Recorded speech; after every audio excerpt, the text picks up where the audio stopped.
कि हाथ जोड़ के बहुत धन्यवाद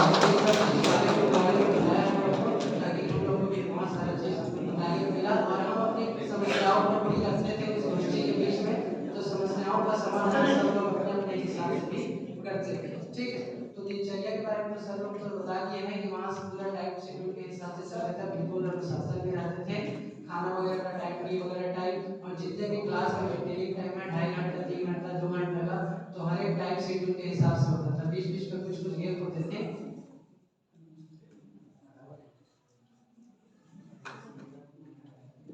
बीच बीच में कुछ कुछ गेप होते थे, उस गेप में कुछ ना कुछ कराते रहते। अर्थात हमें वहाँ 7 दिन में जो सीखने को मिला वो साल भर में शायद ही नहीं सीखने को मिलता है, वो सीखने को हम लोग को सिर्फ 7 दिन में मिलता है।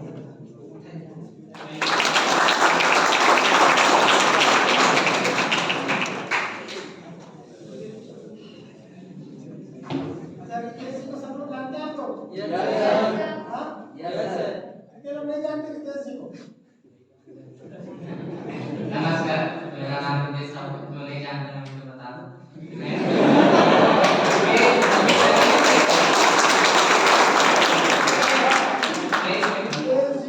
अभी बीसीए के स्टूडेंट हैं गवर्नमेंट कॉलेज में, और साथ में आईटी डिपार्टमेंट में कंप्यूटर में जो टाइपिंग है, कई सारी डिजाइनिंग आप देखते हो, पढ़ते पढ़ते डिजाइनिंग वाला काम कर लेते हैं। शादी का कार्ड डिजाइन कराना हो, कई सारी चीज डिजाइन करना हो, बहुत सारी चीजें लर्निंग पीरियड में है, लेकिन बहुत सारा काम ये कर लेते हैं। ठीक है, और कई सारी डिजाइनिंग, जैसे आप ये सब जो पूरे यहाँ पर देख रहे हो, ये सब काम ये कर लें। अभी कौन से आपका सेकंड ईयर, इनका जो स्किल है ये काम करते करते सीखे। ठीक है, एक बार ताली होनी चीज के लिए। पूरी डिग्री ले लेते हैं, बीसीए कर लिए, आईटीआई कर लिए, कंप्यूटर में पीजीडी से कर लिए, लेकिन पूछो कुछ डिजाइनिंग, कुछ टाइप करना, कुछ ये करना, प्रैक्टिकल में नहीं आता। ये कम से कम होना चाहिए। तो अपना पढ़ाई भी कर रहे हैं खाली टाइम में, और बाकी समाधान कॉलेज में जॉब करते करते इनको भी अवसर मिला। ये देखते हैं क्या कितना समझ में आया, जो भी चलिए। Thank you sir.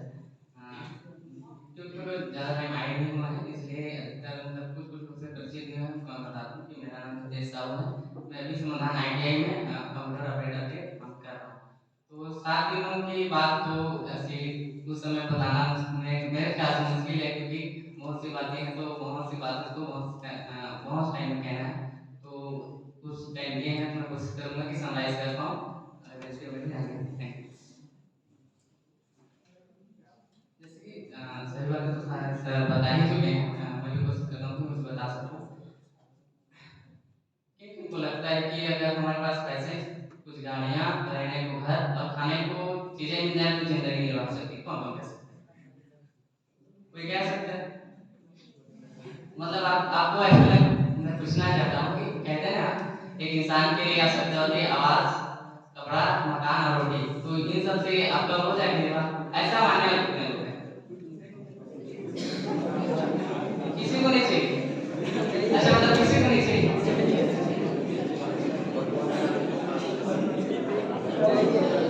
हमारा भी बोला सकता है क्या? कोई एक बताए खड़ा होकर, हमारा भी बोला सकता है?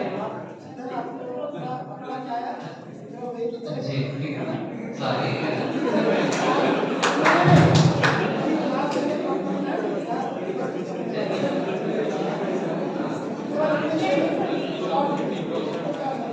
मैं समझ पाया।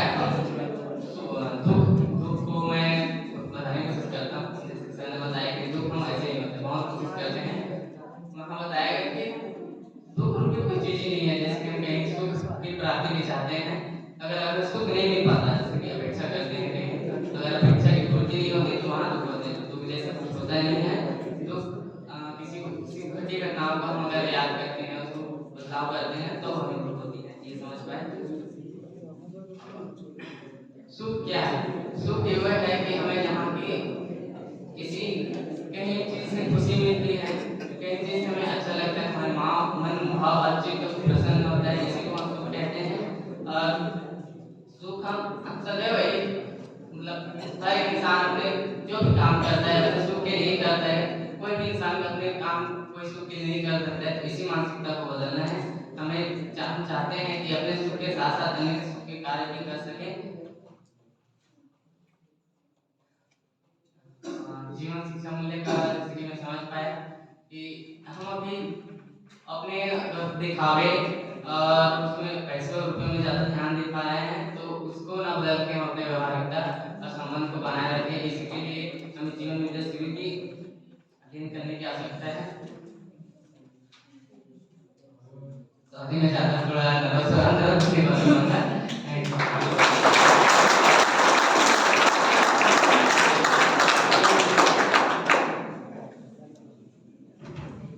सभी का कुछ कुछ चीज़ों में ध्यान जाता है और कुछ हमारे युवा बच्चे हैं जो 5 समझे हुए थे, लेकिन बुलाऊं का सभी लेकिन सुन सबको नहीं पाएंगे, हम अपने से 2 को सुनेंगे, ठीक है। लेकिन एक बार सबसे परिचय हो गया कौन गए थे, अरे कौन कौन उपलब्ध है जो गए थे यूथ कैंप में, तो सभी टीचर से सामने बैठ जाए आप और आगे बेटा जो यूथ कैंप में गए थे मानव युद्ध में कौन गए थे, ये सब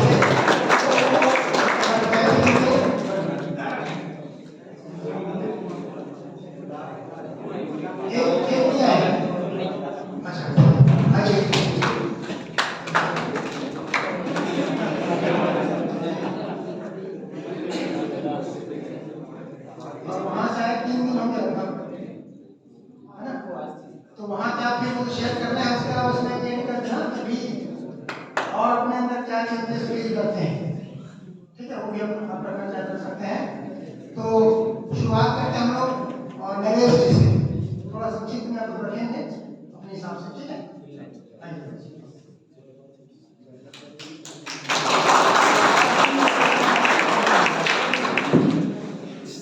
मेरा नाम नरेश है, मैं अभी बीएड 4th सेमेस्टर का छात्र हूँ।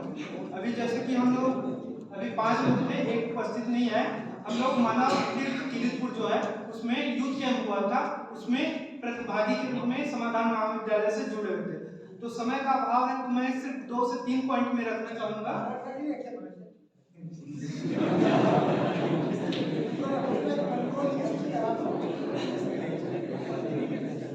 मुख्य रूप से जैसे कि हम लोगों को पहले ही दिन बताया गया था, इसमें हम लोगों ने पहले चर्चा किया था संवाद के ऊपर। संवाद किस प्रकार से होता है, जैसे हम लोग आपस में अभी बैठे हैं तो कुछ न कुछ कम्युनिकेशन हो रहा है, तो इसमें किस प्रकार से हो सकता है कि इसमें दोनों का दायित्व होता है कि सुनने और बोलने वाले का। बोलने वाले का जितना जिम्मेदारी होता है उससे अधिक होता है सुनने वाले का, क्योंकि सुनने वाले को होता है कि जो सामने वाला बोल रहा है ना, जो वक्ता है, उसके संदर्भ में बातों को समझना होता है, क्योंकि एक शब्द का अलग अलग अर्थ होता है और हम अलग अलग अर्थ लेने की कोशिश करते हैं। लेकिन जो सुनने वाला है, जो बोलने वाला है, उसके संदर्भ में हमको सुनने वाले को समझने की एक जिम्मेदारी होती है। जो पहला चर्चा हमारा पहला दिन यही हुआ था मुख्य रूप से, और साथ ही हमको प्रस्ताव मिला था कि ये जो हम लोग सीखने के लिए आए, समझने के लिए, सबसे प्राथमिकता के तौर पर है स्वयं की जिम्मेदारी। मतलब हम स्वयं को बदलने के लिए स्वयं में क्या इंप्रूवमेंट कर सकते हैं, बदलाव कर सकते हैं, जिससे कि हम परिवार व्यवस्था में, समाज में और अपने आसपास में किस प्रकार से भागीदारी दे सकते हैं। तो सबसे पहले जिम्मेदारी थी कि स्वयं पे ध्यान देने की। तो ये सबसे मुख्य रूप था कि अपने को समझना है कि क्या हो सकता था। तो मुख्य रूप से मैंने यही बात रखा था कि आपका उद्देश्य क्या है, जो युवा शील से किस प्रकार से जुड़ा हुआ, आपकी अपेक्षाएं क्या है। तो मैंने रखा था कि मैं टीचिंग फील्ड से हूँ, तो कहीं ना कहीं हम जब बच्चों को पढ़ाने के लिए जाते हैं तो हम लोग आचरण, व्यवहार या किसी भी चीज का एग्जाम्पल देने की कोशिश करते हैं, तो हम लोग सीधा सीधा बोलते हैं, दूसरे की तरफ इशारा करके आपको इस प्रकार से होना चाहिए, इस प्रकार से बर्ताव करना चाहिए, आपका व्यवहार इस प्रकार से होना चाहिए, किसी व्यक्ति विशेष का उदाहरण देते हो। लेकिन हम कभी ना कभी ये नहीं बोलते कि आप मेरे जैसे व्यवहार कीजिए, कि अपने व्यवहार में उसको लाने की कभी प्रयत्न नहीं करते। हम लोग दूसरे से अपेक्षा करने लगते हैं कि आप इस प्रकार से व्यवहार करो। तो मैंने पहले दिन यही रखा था कि मैं देखना चाहता हूं और मैं अपने व्यवहार में लाना चाहता हूं कि जो हम मानवीय आचरण की बात करते हैं कि बच्चों को स्वयं में इंप्लीमेंट करके कैसे मैं सामने वाले को दे सकूं। तो इस पे बात हुई थी और लास्ट दिन अंकित भैया ने बहुत ही बढ़िया इसको समराइज किया कि हम लोग, हमारा क्या उद्देश्य था, हम आप लोगों को कहां तक के लेके आना चाहते थे। तो इसमें स्थिति और गति की बात हुई थी, जो सबके लिए जरूरी है।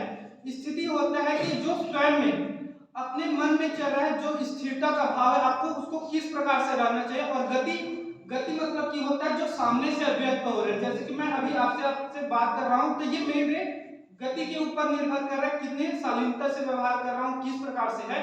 स्थिरता है कि मन में मेरी स्थिति क्या चाह रही, इस पे था। तो मुख्य उद्देश्य मेरा यही था कि शिविर से पहले जो अस्थिरता थी आपस में, जैसे कुछ बातों के लिए द्वंद चल रहा है, किसी परिस्थिति से इस पे ज्यादा रिएक्ट करने की कोशिश कर लेते, तो उसको स्थिरता कैसे लाया जाए। और गति की जैसा होता है, जैसे ही क्रिया आया उस पे हम लोग अचानक से कुछ भी प्रतिक्रिया करने लगते हैं, तो उसको सोच समझ के किसी भी घटना पर किस प्रकार से मैं प्रतिक्रिया दूं कि सामने वाले को भी मतलब कि सही लगे, आचरण भी सही लगे और सामने वाले तक मेरी बात पहुंच भी जाए। तो बस इतना ही, धन्यवाद।